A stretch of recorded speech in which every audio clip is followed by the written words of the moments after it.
수고. 어, 시작.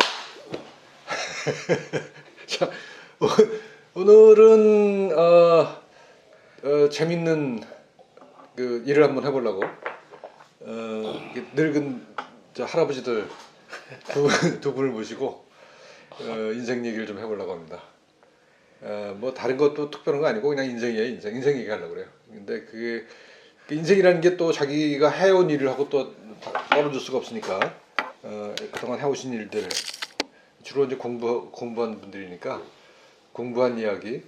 그래서 누구한테 뭐 가르쳐 주기보다는 그냥 기록을 남긴다는 의미로 이렇게 한번 이렇게 해보려고 그럽니다. 이게 뭐 누구한테 얼마나 공유될지는 잘 모르겠지만 하여간 이것도 의미는 있는 일인 것 같아요. 그래서 한번 영상을 남겨보려고 합니다. 자, 먼저 간단하게 자기소개하고 넘어가십시다. 주정도 선생님부터 하시죠. 예, 저는 최종덕입니다. 예. 이렇게 초대해 주셔서 고맙습니다. 뭐 저는 여기 두 분과 마찬가지로 요즘 철학 공부를 하고 있는데 퇴직 후에 또 새로운 방식으로 공부를 한다는 게 좀 더 재미있기도 하고 그런 이야기를 오늘 공부하는 이야기를 과거에서부터 어떻게 이렇게까지 이르렀나 그렇게 그런 이야기를 하자고 오늘 맞습니다. 모인 거 맞죠? 예, 저는 이제 뭐 철학 중에서도 자연 철학에 관심을 갖고 있고 생명, 뭐 물질, 이렇게 자연에 관한 것들은 다 관심을 두고 있어요. 그래서 근데 자연이란 뭐냐 이게 복잡하죠. 제가 이제 물리학 수학을 공부하고 나중에 철학과 생물학도 조금 이렇게 넘나보고 그러면서 제 인생 한 40년 공부를 거쳐오고 오면서 요즘은 이제 퇴직 후에 굉장히 좀 더 자유롭게 뭐든지 할 수 있는 기회를 얻게 된 거. 재밌죠, 더 퇴직하는 게 재밌죠. 좀 더 자유로운 것 같아요. 뭐 내 마음대로 하고 싶은 그렇죠. 책을 읽을 수 있으니까. 그래서 이런 오늘의 과정이 있었던 것도 지난 40년간의 시간이 다 이렇게 응축되어 오늘로 나타난 거라고 생각을 합니다. 감사합니다. 예, 제가 좀 덧붙이자면 최정도 선생님은 학교에서 물리학을 하시고 그리고 그 이후에 이제 양재학학으로 독일에서 학위를 하시고 돌아오신 다음에는 주로 생물학, 의학 관련해서 공부를 하시면서 그걸 이제 융합하는 그런 일을 하셨고 또뭐 어제 잠깐 얘기했습니다만 특히 이제 의학 관련해서도 뭐 몇 권의 책을 내시고 뭐 물리학 이런 과학 철학뿐만 아니라 의학에 관련해서도 의학의 철학이라고 하는 사실 대저작이죠. 엄청난 그런 한국에서 나온 건 처음인 그런 책을 내셨고 또 최근에는 뭐 한의학의 자연철학이라고 하는 책을 내셨는데 거기는 보면 동서 고금을 다 망라하고 그다음에 과학과 인문학이 다 통섭된 합생이라고 표현을 하시는 게 통섭이라는 말 별로 안 좋아하시죠. 그래서 그런 책을 내셨습니다. 그래서 그리고 지금 이제 은퇴 이후에 또 새롭게 다시 뭐 소위 신유물론이라고 하는 그런 쪽에 공부를 하고 계시고 공부한다는 게 사실 노는 거고 오늘도 지금 우리 세 사람이 모인 것도 놀러 먹었고 어제 술 진청 먹고 이런 것도 있습니다. 그래도 기억나요, 나기는? 뭔가 남겨야 될 것 같아서 이렇게 하고 있습니다. 자, 그다음에 전목 선생님. 예, 저는 원래 생물학을 공부하다가 처음에는 아주 평범하게 식물 생리학이라는 분야의 그 학문을 공부하다가 그 황우석 사태 전후로 이 생명윤리에 관심을 갖게 됐어요. 근데 그 당시에 이 과학자들이 어떤 자연과학을 그 인간에 적용하는데 너무나 어떤 윤리적인 생각 없이 적용하고 뭐 이런 거에 이제 충격을 받아가지고 관심을 갖게 됐는데 그 2004년도에 수상한 과학이라는 책을 써서 아주 수상한 책이죠. 제목이 좋아서 그러는지 뭐 하여튼 올해의 환경책에도 예, 선정이 되고 뭐 시민과학자로 뽑히기도 하고 뭐 과분한 그런 그 대접을 받았습니다. 그다음에 그래서 좀 더 공부해야 되겠다. 그래서 캘거리의 아인슈타인 교수와 같이 1년 동안 공부를 했고요. 와서는 이제 또 생명윤리에 주로 생물학보다는 생명윤리에 주로 관심을 갖고 연구를 했는데 캘거리 공부하러 가신 게 몇 년도예요? 2004년에서부터 2005년.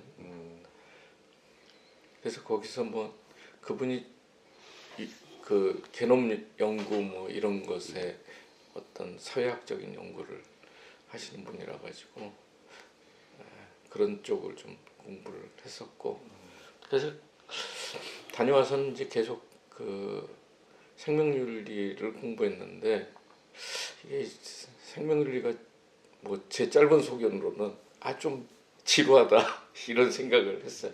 그러니까 성격이 원래 이렇게 어디에 진득하게 그 정착을 못하고 여기저기 넘보는 성격이라 가지고 여기 모인 세상에 다 그런 거 아니야? 그래서 이제 이게 좀 지루한데 그래서 방법론을 좀 많이 바꿔봤어요. 그래서 뭐 말뭉치 분석 같은 것도 해보고 뭐 이런 통계적인 기법을 사용해 가지고 이 뭐 예를 들어서 언론 기사 같은 걸 분석해 보기도 하고 막 이랬었는데 그게 별로 그렇게 동료들한테는 좋은 그 평가를 받지 못하는 것 같아요. 그렇죠. 예, 논문도 간신히 실리고 막 리젝트 당할 뻔하기도 하고. 그렇죠. 그러다가 이제 2017년도에 우리 그 강릉원주대학에서 그 이론사회학회가 있었어요. 근데 그때 이준석 선생이 하는 발표 그 뭐 플라스틱 생수의 그 뭐 하여튼 신유물론 비슷한 걸 듣고 이건 너무 재밌다.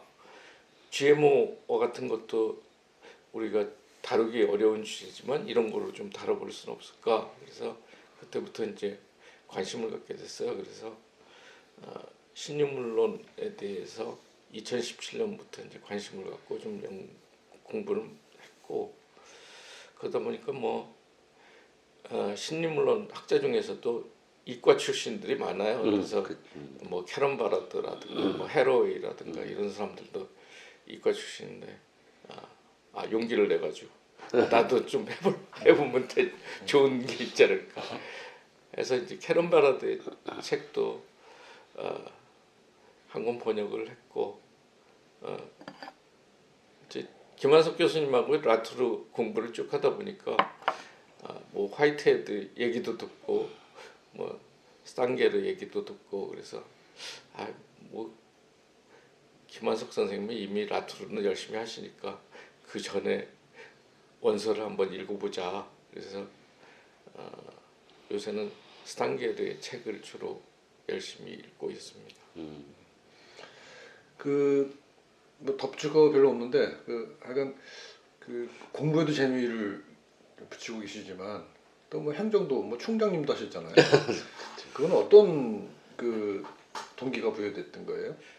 우리 대학이 그 구조개혁 중점 추진 대학 쉽게 얘기하면 요새 뭐 우리나라도 민간 국가로 지정되는데 말을 약간 돌려가지고 사실은 불량 국가잖아요. 그래서 그때 뭐 구조개혁 중점 추진대학도 약간 대학이 불량 대학으로 이렇게 국립대학 2개가 선정이 돼가지고 아주 굉장히 어려웠어요. 근데 이 평소에 이렇게 뭐 생명윤리에 대한 그런 것도 그렇지만 뭔가 이게 잘못돼 가고 있는 걸 좀 한번 바꿔봐야 되겠다 이런 생각을 하게 됐는데, 근데 또 현실 정치하고 이 그런 단순한 아주 소박한 의협심하고는 좀 거리가 먼 거라 가지고 이게 선거를 했는데 이 3등으로 떨어진 거예요.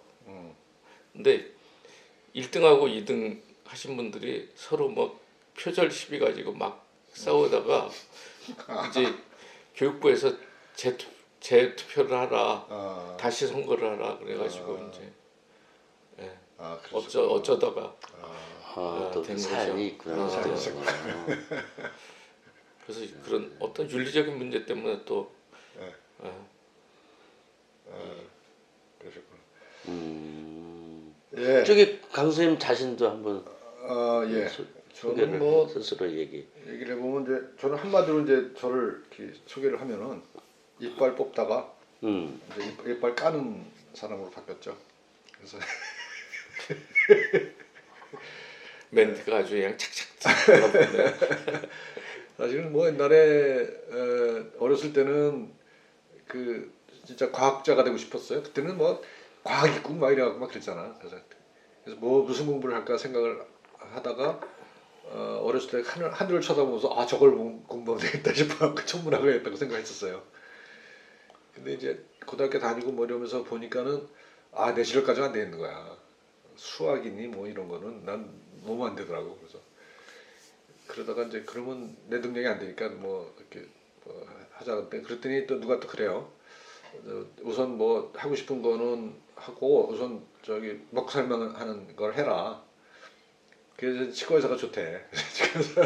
치과에 가서 치과 졸업을 했죠. 근데 너무 재미가 없었어. 학교 때부터 시작해서 치과 공부가 너무 재미가 없어갖고 뭐 그럭저럭 졸업을 했는데 뭐 별로 이렇게 치과 의사라는 매력이 없었어. 근데 이제 그 부산 내려가서 그 구강외과라는 걸 전공을 했거든요. 어떻게 해서 해가지고 근데 부산 인제대학교. 그렇죠. 그건 재밌더라고.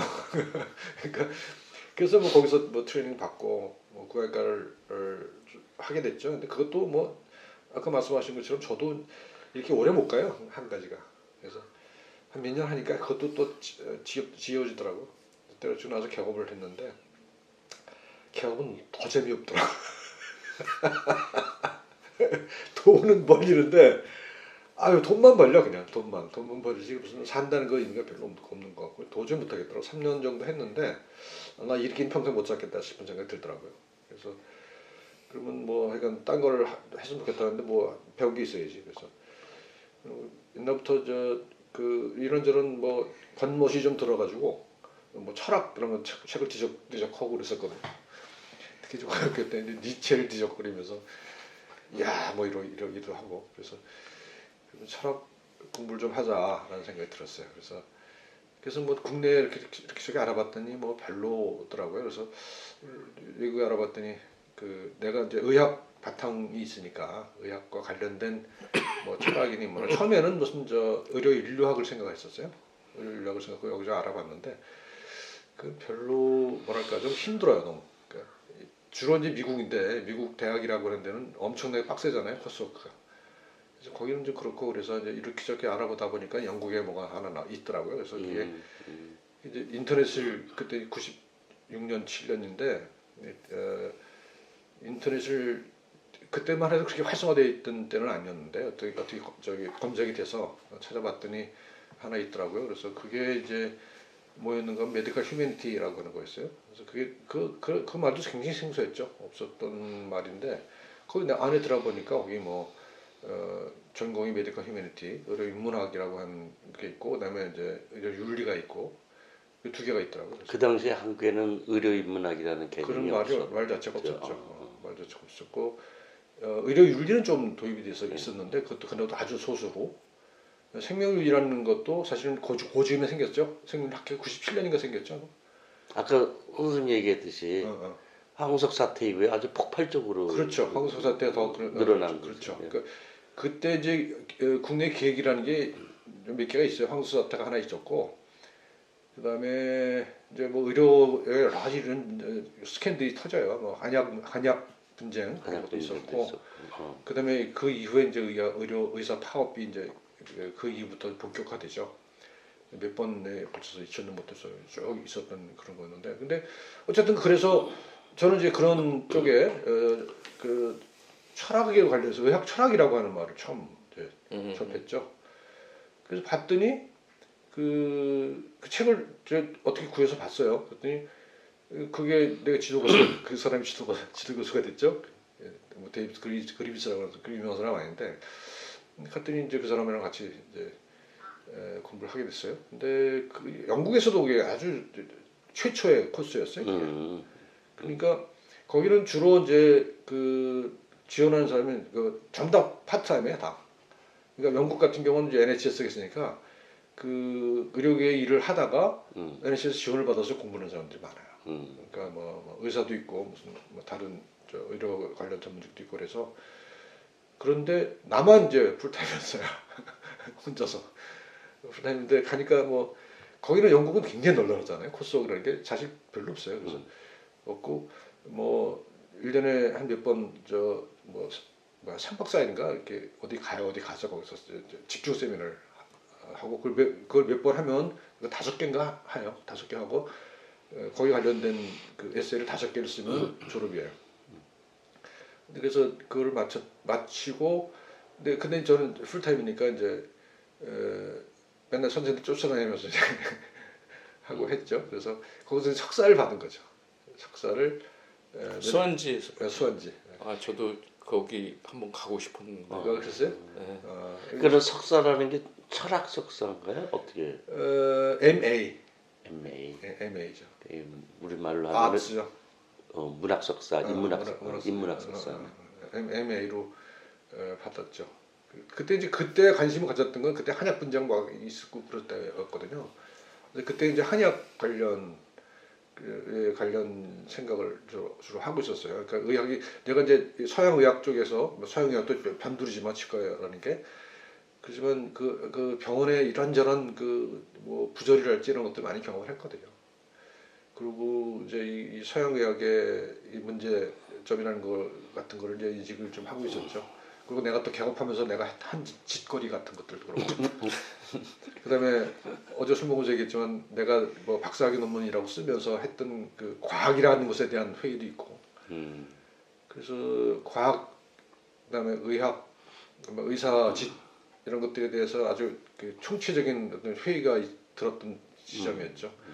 그리고 서양의학에서 대안을 그래서 한의학에도 찾아볼 수 있지 않을까 싶어서 이제 그때 좀 이것저것 초보적인 그 공부를 좀 했고, 그래서 논문이 몸에 대한 그렇죠. 그래서 지금까지 뭐 계속 관심사가 몸인데.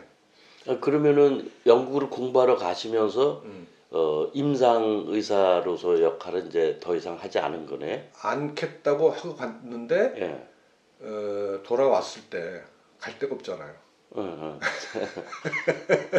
누가 그런 걸 받아주겠어. 그래서 이제 어쨌든 간에 내가 인제대 출신이니까 인제대 그리고 그때 또 때마침 딱 내가 돌아왔을 즈음에 일산 백병원이 저 문을 열었어요. 그래서 저 치과 과정을 구하고 있었어요. 근데 내가 뭐 조교수까지 하고 왔으니까 거기서 오라고 그래서 이제 갔죠. 갔는데 이제 처음에 그 총장이죠. 그때 그 당시 총장 백낙한 총장을 만났는데 난 그랬죠. 난 영국에서 이런 공부하고 왔는데 나는 사실 그 임상보다는 이거를 하고 싶다. 그랬더니 뭐 의사가 뭐 환자를 봐야지 뭐 이런 돈 벌란 얘기지. 그래서 이제 한참 하다가 결국은 그래서 나 좀 안 하겠습니다.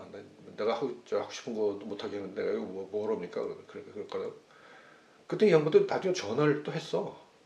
전화를 해가지고 뭐 그건 진짜 비하인드 스토리. 전화를 해가지고는 그거 하고 싶은 거 들어와서 하면 되잖아. 일단 치과 일하면서 찾아봐 뭐 그러는 거야. 그래서 거기 또 혹해가지고 그냥 넘어갔어요. 그래서 거기서 갔는데 치과 과장 노릇을 했죠. 치과 과장 노릇을 했는데 그 너무 재미없었어. 그것도 진짜 재미없었고. 그러면서 어떻게 해서 이제 일산에서 근무하면서 부산에 이제 저 강의를 하나 맡아갖고 일주일에 한 번씩 내려가서 이제 아마 국내 최초로 의료인문학 강의를 했을 거예요. 2000년. 이게 백병원하고 부산인대학교하고 같은 그렇죠, 같은 재단이죠. 재단이니까. 그래서 이제 일주일에 한 번씩 왔다 갔다 하면서 강의를 했단 말이죠. 근데 그러다가 또 무슨 뭐 저희 그 총장하고 뭐 이사장이었나 그때 이사장하고 뭐 별 사이가 안 좋아져가지고 또 그래갖고 뭐 그랬어요. 뭐 그만둘까 뭐 이런 생각도 했었는데 그러다가 이제 그렇지 그렇게 한 4년을 또 했어요. 왔다 갔다 치과 과장을. 그런데 이제는 치과를 안 하고 싶은 거야. 이쪽 하고 싶은 것은 이제 이 사람한테 거기서 얘기했더니 뭐 안 해주는 거야. 그래서 뭐 계속 그러는 거지 뭐. 그래서 사표 써가지고 들고 올라왔어. 그만두겠습니다. 내가 하고 싶은 거 못하게 하는데 내가 뭐 하겠습니까? 그만두겠다. 그랬거든. 근데 그 양반의 스타일이 뭐냐면 이렇게 무슨 뭐가 있으면 뭔가 자기가 도정이 나오면 쫙 창밖을 쳐다봐요. 한참 동안 창밖을 쳐다보니 한 1분이나 쳐다봤을까? 딱 돌리니 알았어 해줄게. 그런 거야. 그래서 그런 거 됐나 보다 그러서 싶어서 이제 그 가서 학장을 만났지. 내가 총장한테 이런 오더를 받았다. 그랬더니 안 믿는 거야. 받아오래 적어오래. 그래갖고 써서 가서 사인을 받았고. 사인을 받았어요. 근데 이 사람은 사인을 항상 연필로 해. 그래서 그 얘기를 들었지. 그래서 갖다 짠 받자마자 테이프 탁 붙여. 그래갖고서 이제 뭐 학장이 저 총장 오다니까 이제 들어왔죠. 그래서 그때부터 이제 2004년에 그때부터 이제 임상에서 이제 손을 뗐죠. 손 떼고 그때부터 이제 뭐 한 20년 의료인문학을 하고 있다가 또 뭐 이런저런 문제로 해서 또 부산대학으로 옮기고 그래서 부산대교 옮겼던 거는 이제 그런 거였어요. 그러면 여기는 인제된 의대만 있잖아요. 근데 부산대 가면 거기 다 있잖아요. 의대, 치대, 한의대, 한의대도 있죠. 그러니까 한 캠퍼스에 다 있거든요. 그러니까 거기가 뭘 할 수 있겠다 싶어서 거기 갔죠. 가서 사실 계속 했어요. 의대, 치대, 한의대 수업을 계속 해왔고 그러다가 이제 은퇴를 한 거죠. 근데 그때 어쨌든 간에 뭐 그 전방 선생님 굉장히 수상한 그 과학을 하셨지만 저도 이런저런 그 발언 때문에 욕을 많이 먹고 특히 이제 의사 파업 몇 번 있었잖아요, 여러분. 그때마다 무슨 뭐 별것도 안 하고 또 페이스북에 글 몇 개 쓴 거 갖고 그게 돌아다니면서 막 욕 먹고 이런 적도 있었고요. 그래서 약간 의료계 내에서는 뭐 의사 파업 때부터 2000년부터 시작해서 의사하고는 사이가 별로 안 좋죠. 그 치과 의사들도 별로 안 좋아하는 것 같고. 근데 그게 나는 내가 일을 제대로 하고 있는 거라 생각을 해요. 욕은 없는. 전방욱 선생님이 이 수상한 과학으로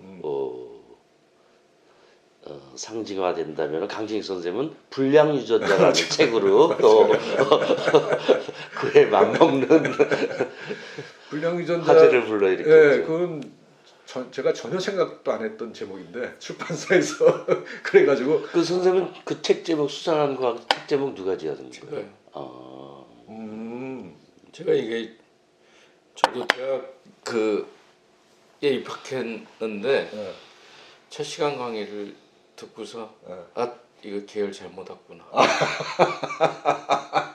이런 생각이 들었어요. 왜냐면 제가 항상 그 머리맡에 두고 자던 책이 뭐 역사나 문학이나 뭐 이런 책이었는데 사실 뭐 물리학이나 수학 이런 거 되게 못했어요. 근데 왜 자연 계열을 가게 됐냐면 저희 아버님이 이제 은행에서 퇴직하시고 뭐 하여튼 주변에서 이제 퇴직금을 노리는 그런 사람들 때문에 그 배터리 공장을 하게 되신 거예요. 그래서 이게 또 장남이라 가지고 뭔가 그런 관련된 전공을 해서 정말 집안의 기둥이 돼야 되겠다 이런 또 사명감이 있잖아요. 장남이랑은. 그래서 자연계를 가게 됐는데 첫 시간 듣자마자 이게 잘못 왔구나. 수학이나 물리도 사실은 뭐 그렇게 잘하는 건 아니었어요. 그냥 수학도 입시에서 한 간신히 50% 넘을까 말까 뭐 이렇게 맞추고서 들어갔는데 이제 그 당시에는 굉장히 입시 과목이 다양해가지고 다른 과목에서 맞아. 다른 과목 다 봤지. 다른 과목에서 그냥 주로 문과 과목에서 다 그거를 만회해가지고 이제 간신히 들어간 케이스거든요. 근데 그래서 이제 방황을 많이 했죠. 들어가자마자. 그러다가 이 시를 써볼까? 그래서 1학년 말인가 뭐 2학년 초인가 하여튼 그럴 때 이 김수영의 거대한 불이라는 그 민음사에서 나온 책을 처음 이렇게 보게 돼요. 근데 그 전까지는 이게 뭐 교과서에 나온 서정주의 뭐 시라든가 박목월의 시라든가 이게 얼마나 아름다워요 말이. 근데 김수영의 시집을 사서 보는데 이게 너무나 충격적인 거예요. 도대체 이런 게 침을 어떻게 뱉어라 이러고. 시가 될 수 있나? 뭐 어느 날 고궁을 나오면서 뭐 이런 시 보면 뭐 진짜 원색적인 그런 막 욕설 같은 것도 나오고 그래서 뭐 근데 시를 쓰는데 처음에는 뭐 그렇게 그런 식으로 못 쓰고 정말 동시 같은 시를 쓰다가 한 3학년 때 그 동박사의 울음이라는 그런 울음은이라는 시로 그 한국문학에서 전국 대학생 문예 작품상에서 이제 대상을 받게 돼요. 몇 학년 때? 3학년. 오. 그것도 약간 동시 같은 시였는데 그러다가 이제 약간 사회성이 가미된 그런 시를 쓰게 되고 그러다 4학년 때 그 우리 대학 그 대학 신문사에서 하는 그 대학문학상에서 시 부분 또 으로 당선되고 강화도에서라는 그 시로 당선했는데 그거 한번 읊어보세요. 지금 다 못 외우죠. 다 못해요?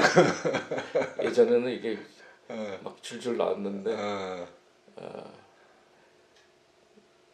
근데 요게 또 얽힌 또 재미있는 얘기가 있어요. 잠깐만. 거기까지 잠깐 스톱. 시인이셨구나. 어? 이게 지금 30분이 되면은 이게 자동으로 꺼지거든요. 이렇게 수다 떨 벌써 30분이 된 거예요?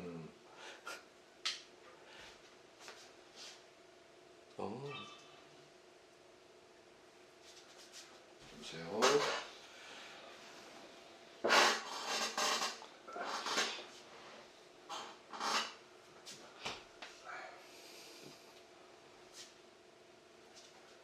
오케이. 아까 어디서 멈췄는지 기억나시죠? 그러니까 시 얘기했어요? 네네. 그래서 이제 그 강화도에서라는 그 작품으로 그 김현 선생하고 정인용 선생이 하여튼 심사 해주셔가지고 받았는데 그 거기에 얽힌 또 재미난 얘기가 있어요. 어느 날 그냥 학교로 뜬금없이 뭐 이 나남 출판사에서 뭐 책이 한 권 온 거예요. 근데 거기에 이렇게 뭐 하여튼 편지가 끼어 있어요. 그 대표가 보낸 편지인데 그 책은 뭐냐면은 송욱은 선생이라고 아마 아실 거예요. 사회학자? 약간 극우 사회학자신데 그분도 옛날에 그때 소설 뭐 쓰시고 뭐 아, 그랬거든요. 그래서 거의 같은 시기에 뭐 대학문학상을 받았는데 이분이 그때 이 뭐 나중에는 이제 작품집으로 그 대학문학상이 다 묶여놨는데 그걸 보셨나 봐요. 그래가지고 이 책의 제목도 강화도라는 소설인데 뭐 부한말에 뭐 하여튼 강화도를 둘러싼 뭐 그런 것이었는데 강화도에서라는 그 시를 보고서 이제 팬레터 비슷하게 보낸 거예요. 아 젊은 시절에 정말 이런 패기가 느껴지는 작품이다. 그래서 뭐, 내가 송호근 선생님? 아니 그 나람출판사 출판사에서? 사장님. 그래서 그럼 그때가 30대 20대지. 아니 문학상을 받은 건 이제 20대고 어. 이거는 한참 지나가지고 음. 50대 정도. 50대. 네. 그렇구나. 그래서 뭐 사실은 그렇게 두 작품으로 뭐 이런저런 상도 받았지만 이게 진짜 내가 잘 쓰고 있나 이런 뭐 대학도 문학상이라는 게 또 대학생들끼리 겨루는 거니까 또 그렇잖아요. 그래서 한참 지난 다음에 98년도인가 뜬금없이 이 그 세계의 문학에서 그거 하는 뭐 오늘의 작가상이라는데 응모를 했어요. 그건 해마다 이제 한 명씩 뽑아가지고 이렇게 그 수상을 하는 건 상을 주는 건데, 근데 이게 또 최종신까지 갔어요. 근데 그 해의 당선작은 소설 부분이었고 그러니까 소설이나 시나 상관없이 막 하나를 뽑는 거였는데 그때는 그냥 소설을 뽑아주고 시는 안 뽑아주고 근데 하여튼 김우창 선생이 진짜 좋은 시다 열심히 써라 뭐 그러면서 평도해 주시고 근데 그래서 내 시가 요 정도는 되겠구나. 아, 문인이셨네. 이게 살아나가는 동안에 그래서 수상한 과학이라는 제목도 사실은 꽤 먼 그렇구나. 길을 돌아서 왔지만 수상한 과학이라는 제목도 그래서 시의 붙여지지 한 않았을까. 편이네. 그러니까. 결국은. 예. 아, 인생이 좀 수상하다. 예.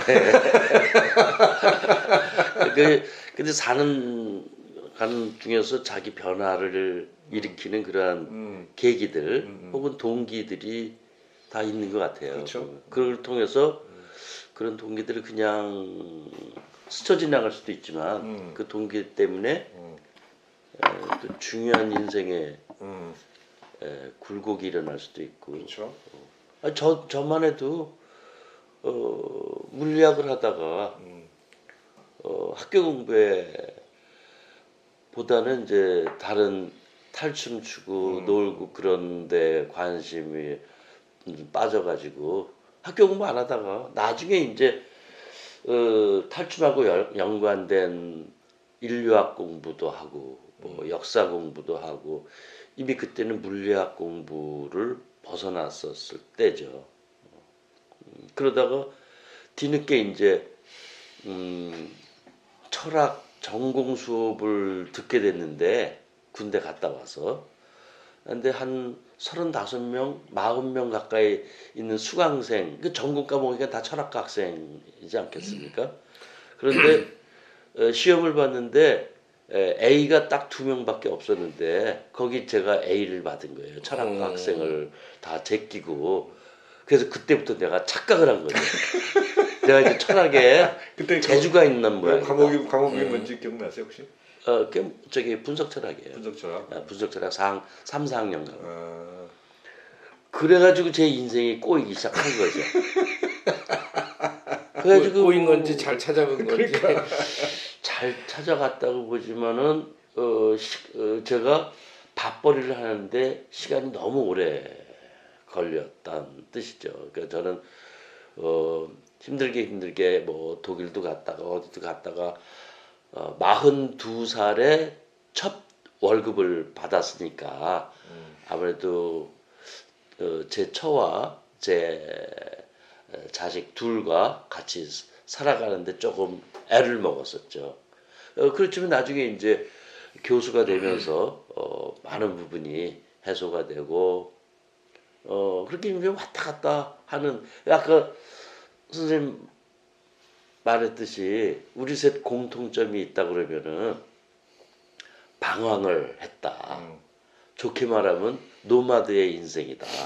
라는 게 굉장히 공통점이었던 것 같고 그렇지만 제 생각에는 제가 학교에서 학생들 가르칠 때도 그런 말 가끔 했었는데 그러한 방황의 시간이 그게 무의미한 그러한 시간이 아니라 굉장히 지금 오늘의 나를 있게 만든 굉장히 중요한 계기의 연속이지만 딱 보이지는 않는 그러한 전환점이다라고 좀 긍정적으로 생각을 하려고 그래요. 근데 지금 뭐 나이가 들어도 이렇게 할아버지가 돼도 역시 방황의 굴곡에서 벗어나 있지 못하다. 그러니까 열심히 노력하시는 거잖아요. 그렇게 좋게 생각하는. 그러니까 뭐 괴테의 말을 빌리자면 노력하는 놈 방황한다. 뭐 이런 멋있는 얘기도 있고. 그러니까 그럼 지금 대개 이제 과거 얘기를 했고, 근데 지금 이제 현재로 돌아옵시다. 이제 지금 어떻게 놀고 있는지, 지금 놀고 있는 얘기 좀 합시다. 예, 뭐 사실은 그 2017년부터 이제 신유물론이라는데 관심을 갖고 있고, 뭐 어제 잡담하면서 잠깐 얘기했지만 그 동안에 이 생명과학의 그 어떤 저도 좀 세. 생명과학의 그 연구 방법론이 분자생물학적으로 완전히 바뀌면서 이게 대학 뭐 강의는 할 수 있지만 연구자로서 하는 데는 약간의 한계가 있어요. 그러니까 대학 다닐 당시에 전혀 뭐 분자생물학이라는 과목을 제대로 들어본 적이 없기 때문에 그런 방법을 사용하는 것조차 힘들고 일단 뭐 장비를 마련하는 뭐 그런 거에서부터 엄청난 한계가 있기 때문에 그래서 이제 거의 뭐 생물학 공부는 안 하고 생물학 연구는 안 하고 이제 그 생명윤리 뭐 논문 쓰고 이러다가 이제 또 재미난 신유물론에 관심을 갖게 됐고 신유물론 지금 보니까는 뭐 관심 저도 그렇고 최 선생님도 그렇고 전 선생님도 그렇고 요새 이제 신유물론 최 선생님도 그런 말 안 쓰고 싶다 그러시지만 있잖아요. 네. 어쨌든 간에 그것과 최 선생님 최근에 책도 보면은 뭐 한의학 자연철학 보면은 거기도 뭐 말을 쓰든 안 쓰든 그런 신유물론의 스타일이 많이 들어와 있죠. 그렇죠. 예. 우리가 그런 말을 옛날에 안 붙였지만 그런 사유를 해왔던 것 아닌가, 그죠? 저도 마찬가지예요. 그러니까는 저는 철학에 처음 관심을 가졌었던 20대 때 양자역학에서 나오는 그 양자세계, 이게 뭐 미립자 미시세계죠. 그걸 보고 굉장히 충격을 받았었거든요. 왜 양자세계로 들어가면 왜 물질의 현상이 띄엄띄엄 되는가? 불연속적이라고 그러잖아요. 그래서 이름 붙인 게 퀀텀이죠. 이게 불연속. 근데 우리 사는 거는 또 연속으로 보이는 것 같고, 그래서 우리가 사는 생활 세계는 연속적인 것 같은데 왜 미시 세계는 불연속으로 드러날까? 서로 안 맞는 거죠. 그러니까 우리 생활 세계도 쭉 안으로 밑으로 들어가면은 양자 세계를 만날 텐데 어떻게 연속적에다가 불연속으로 될까라는 게 저는 그때 굉장히 궁금했었어요. 그래서 제가 독일에 공부하러 갈 때도 지도교수 만나가지고 제 첫 주제를 컨티뉴엄 연속성의 존재를 어떻게 철학적으로 서술할 수 있을까라는 걸 했다가 지도교수가 그거는 나도 모르니까 다른 사람 찾아가라 그러잖아요. 그래서 깜짝 놀라가지고 예, 잘못했습니다. 너무 지나친 형이상하 그래서 좀 더 구체적인 양자의 물질론으로 들어갔죠. 그 결국은 그게 이제 20대 말 30대 초에 저의 고민이었었는데 요즘 우리 셋 다 관심을 공유하고 있는 신유물론이라고 하는 물질 이해 방식하고 그 당시 방식 저는 굉장히 연결이 된다라고 봐요. 그 당시에는 뭐 신유물론이라는 그런 스타일이 없었지만 저는 그때 이제 제가 석사로 공부했었던 화이트헤드의 그런 현실적인 존재자, 액츄얼 엔티티 그런 현실적 존재가 어떻게 이렇게 연속적인 세계로 연결될 수 있을까라는 힌트를 받았거든요. 그러니까 양자 세계 그 자체로는 그런 논리적인 모순에 빠지고 마는데 화이트헤드가 그거를 연결시켜주는 그러한 연결고리는 했던 것 같았어요. 그래서 저는 이제 기본적으로 유물론자고 그렇지만 제가 생각했었던 그 유물론에서 말하는 그 물질은 서양 사람들이 말하는 서양 사람의 서양 과학자 혹은 서양 철학에서 말하는 물질 혹은 네이처라고 하는 개념과 굉장히 다르다라는 것을 자꾸 저는 강조하고 싶은 거예요. 천지만물. 네, 그렇죠. 그러니까 자꾸 이제 동아시아 고대 사유, 지금 말씀하신 만물, 천지만물, 오늘날 우리 서양의 네이처에 해당하는 그런 개념은 서양 네이처에서 말하는 물질과 동아시아 고대 사유 천지 만물에서 말하는 물질 개념은 다르거든요.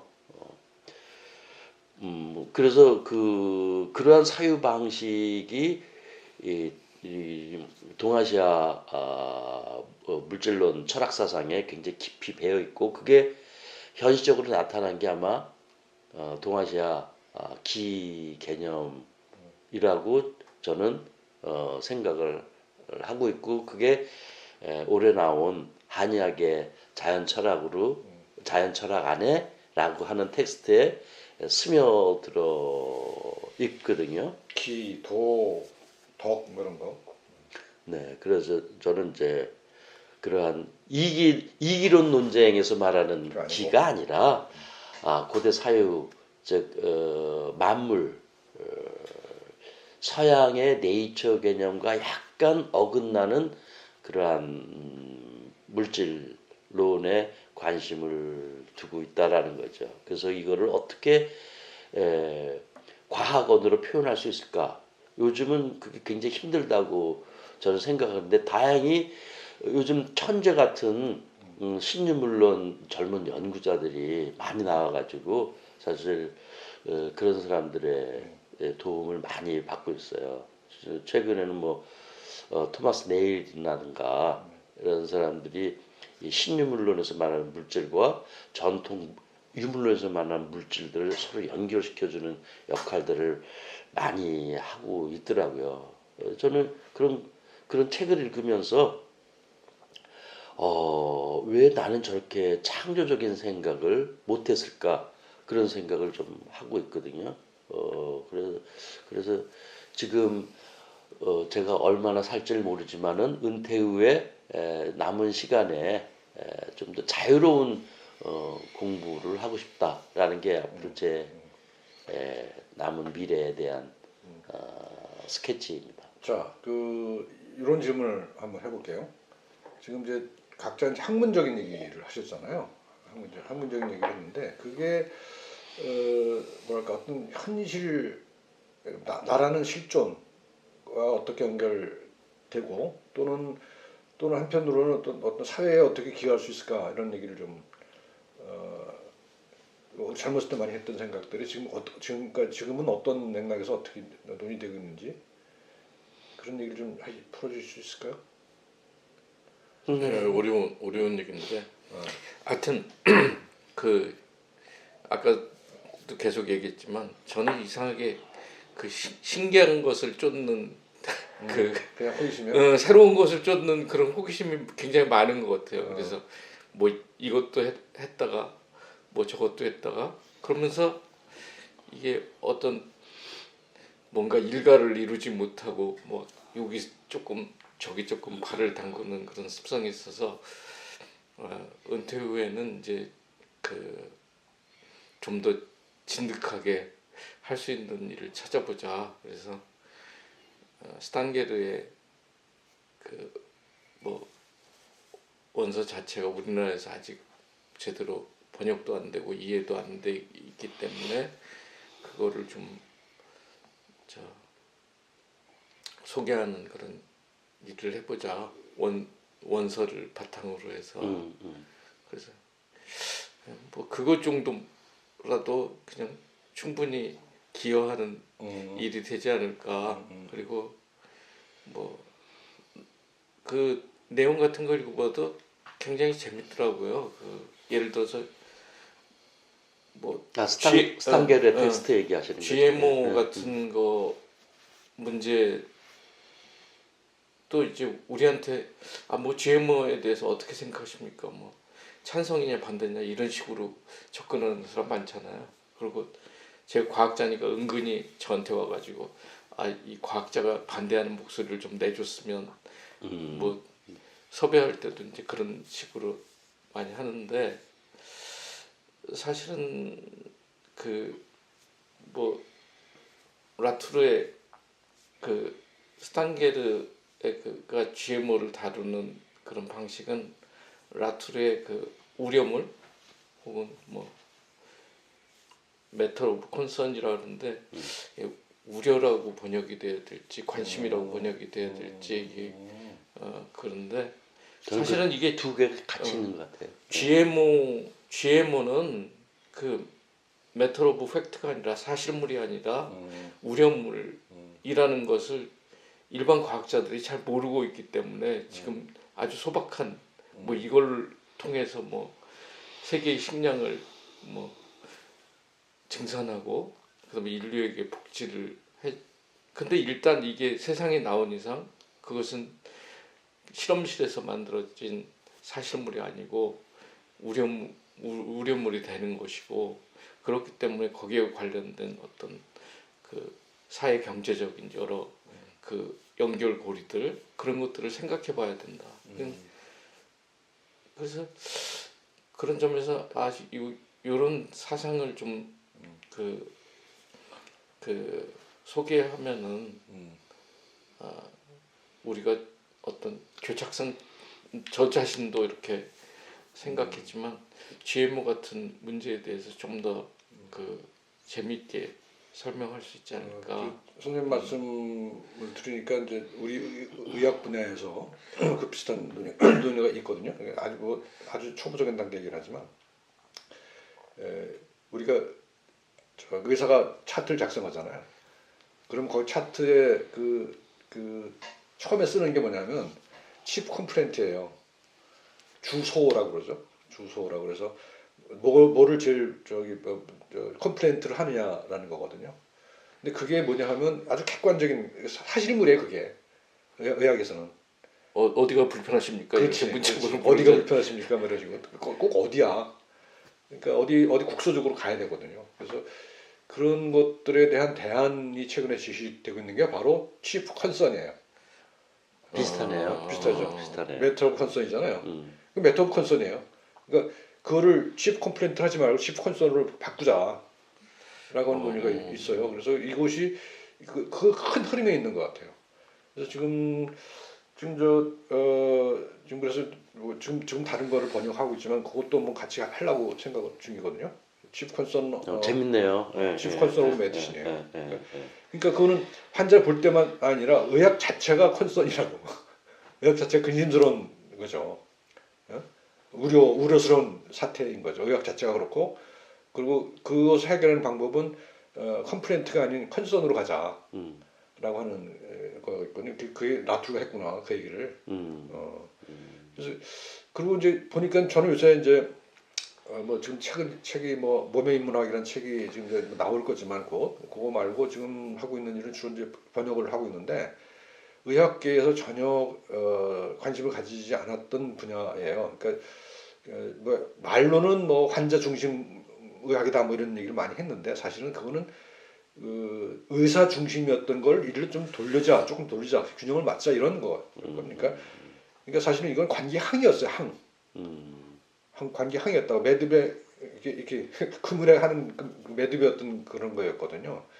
그러니까 이거는 환자 중심이라고 말을 하지만 사실은 이 의사 중심인 데서 조금 이렇게 끌어오는 정도 그런 거였거든요. 그래서 그것을 다시 어떤 새로운 것이 보니까 이게 신논문이더라고요. 그래서 결국은 라투 ANT 방식으로 이제 그걸 바꾸자라고 하는 논의가 있는 거고, 그다음에 거기서 최근에 또 뭐 들레주 얘기도 많이 나오고 그래서 그런 그 새로운 현대 사상과 의학이 이게 이제 플렉스는 100여 년 전에 만들어진 체계가 지금 세계적으로 확산되고 있는 거잖아요. 근데 그게 철저하게 그런 객관적 사실 중심이었단 말이에요.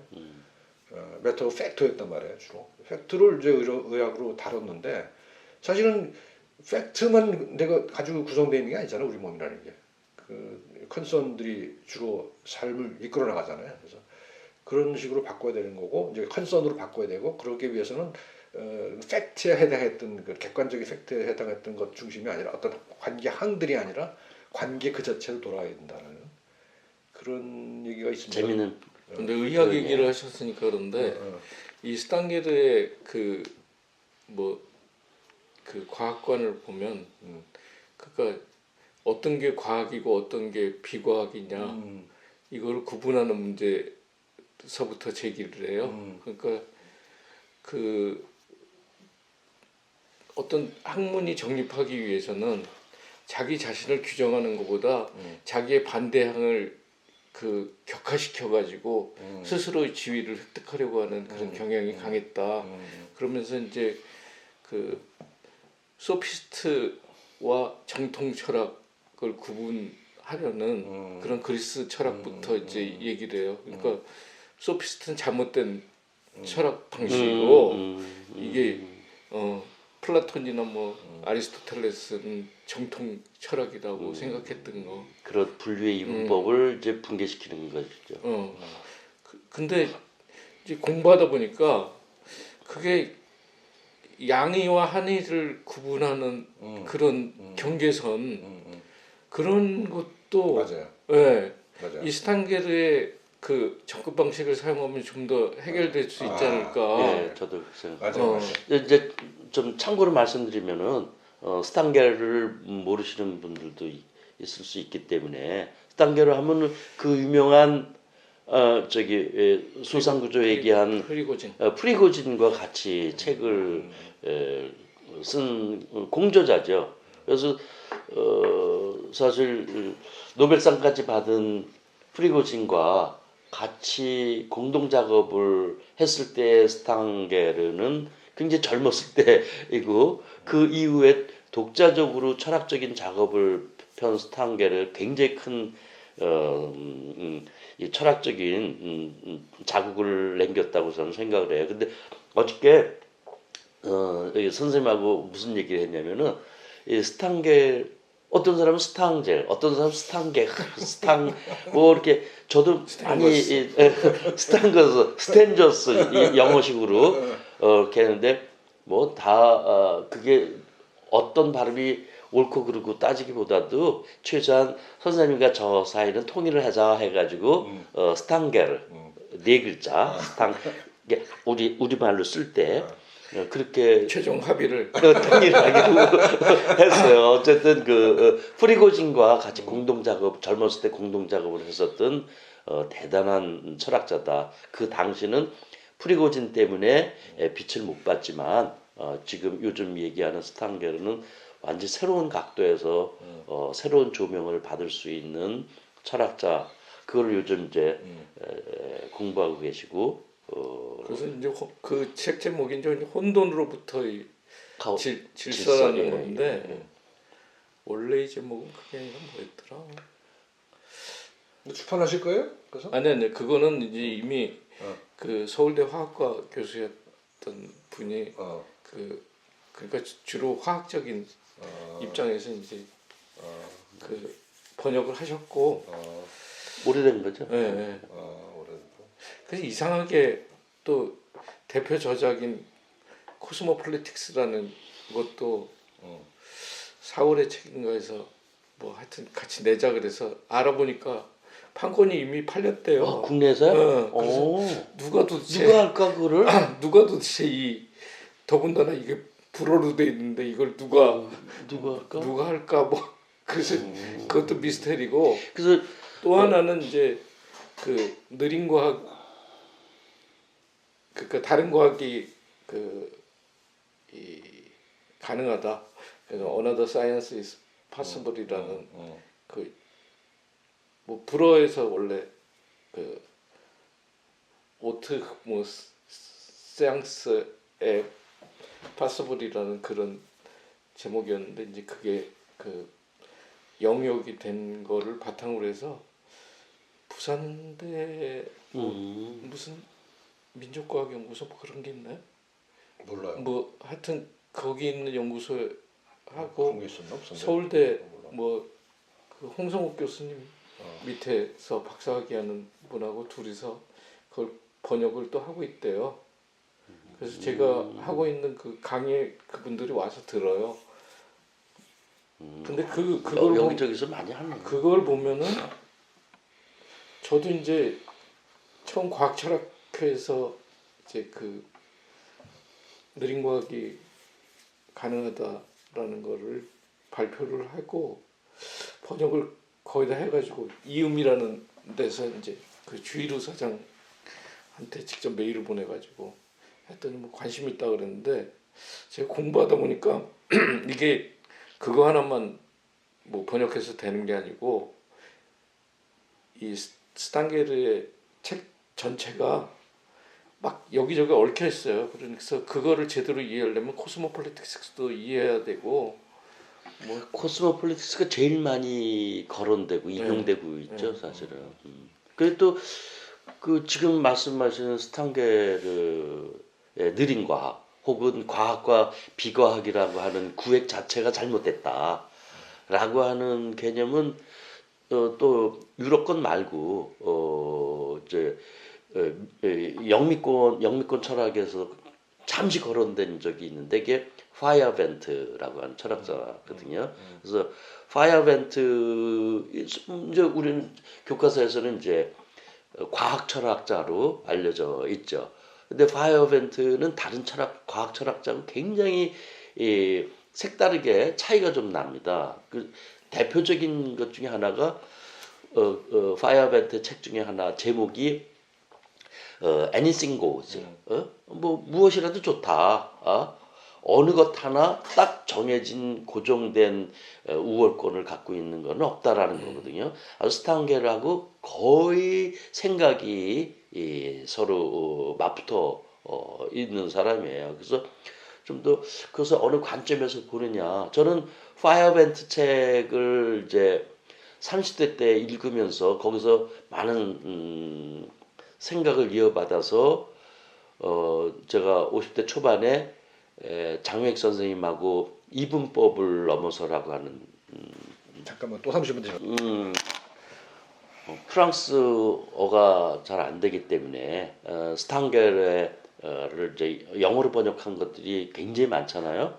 그래서 그런 거하고 파이어벤트를 이렇게 비교를 해보니까 서로 대화할 수 있는 영역들이 굉장히 많다라는 거예요. 근데 사실 이야기보다도 그래서 이제 그 제가 쓴 장혁 선생님과 같이 쓴 이분법을 넘어서라고 하는 책 내용 자체가 바로 저는 그러한 이제 파이어벤트의 생각을 서로 연결해서 나온 생각이다 그렇게 얘기를 하고 싶거든요.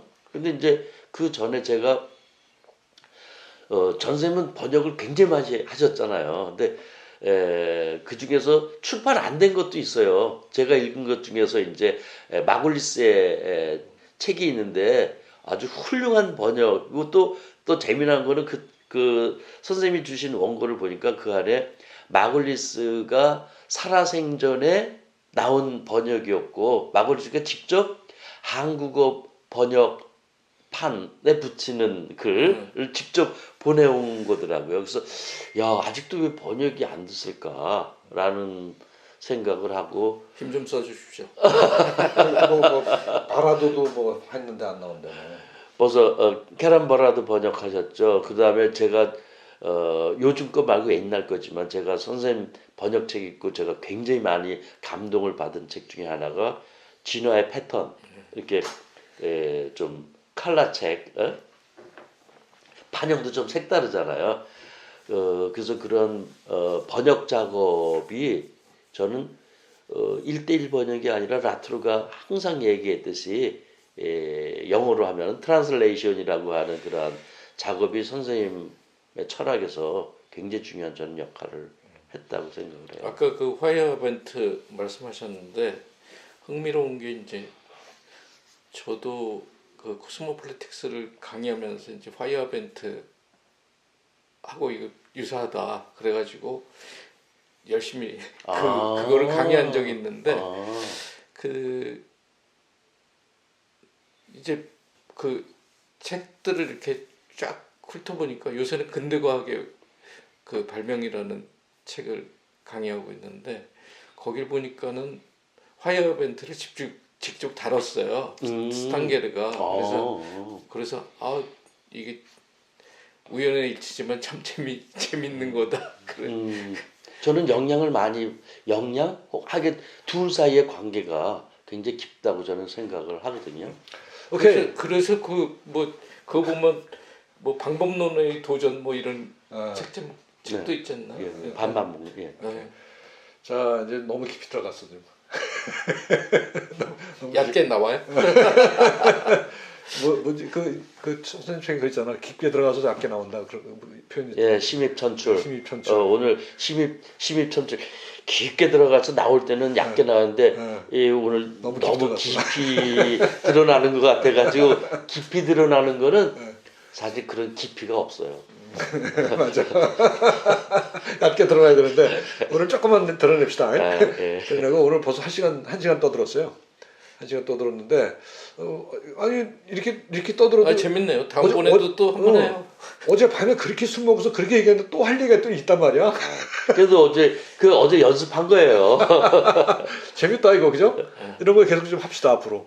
그래서 이제 뭐 다 백수들이니까 여기 아직도 해요. 아직도 해갖고 그냥 오세요 아무 때나 와서 방 제공해드리니까 여기 숙박비는 뭐 조금만 받을게. 숙박비는 괜찮은데 지금 택시비를 내라고 그래. 아무튼 그렇게 합시다. 이거는 지금 이 영상을 이거 어떻게 편집을 할지는 좀 이것도 한참 걸릴 것 같아요. 그래서 아무튼 이거 누구한테 공유를 하지? 이거 그냥 유튜브에 올리긴 할 텐데 유튜브 워낙 구독자가 몇 명 안 되니까 아무튼 재밌어요. 그래서 뭐 하여간 저는 아니 이거 그 수유노모에서 우리가 강의를 한다 그러면 그 앞서서 한번 인트로덕션으로 왜냐면 수유노모 그 유튜브는 보는 사람들이 많단 말이에요. 그러니까 그거 인트로덕션 비슷하게 해가지고 한번 그러면 편집을 좀 이렇게 줄여서 해야 되는데 그죠? 줄여서 해야 되는데 아무튼간에 그렇게 한번 해봅시다. 그리고 앞으로도 이런 기회를 좀 자주 만들죠. 그래서 무슨 뭐 이 집이 누구 집이더라? 여기 강식 선생님 집 여기가 맞죠? 사실은 저 집 이름이 무의제인데 아무것도 하지 않는 집인데 오늘 너무 많은 거 같아요. 그리고 말 나온 김에 이 마을 소개를 좀 해야겠다. 여기가 이제 소소마을이라고 이름을 붙였어요. 소소마을. 소소. 그러니까 이거 한자로 쓰면 그 힐소, 웃음소 이렇게 해서 흰 웃음 뭐 이렇게 했는데 뭐 그 뜻만 아니라 그래서 요 위에 윗집이 이제 우리 우리 주인집 돌아가신 정병호 교수라는 분 얼마 전에 돌아가셨는데 그분이 이제 바다를 마주하고 있어요. 바다가 양쪽에 있어요. 양쪽에 동쪽 바다, 서쪽 바다에서 해가 뜨고 해가 지는 걸 다 볼 수가 있습니다. 그리고 여기는 아무것도 안 하는 집인데 이제 이렇게 아무것도 안 하는 중에 이렇게 또 모여서 놀고 있습니다. 그래서 앞으로도 가끔 좀 이렇게 모여서 놀도록 그렇게 하죠. 불러주셔서 고맙습니다. 네, 감사합니다. 그러니까 이제는 한번 길 텄으니까 그냥 아무 때나 오시면 돼요. 자, 여기서 마칠까요? 네. 수고하셨습니다.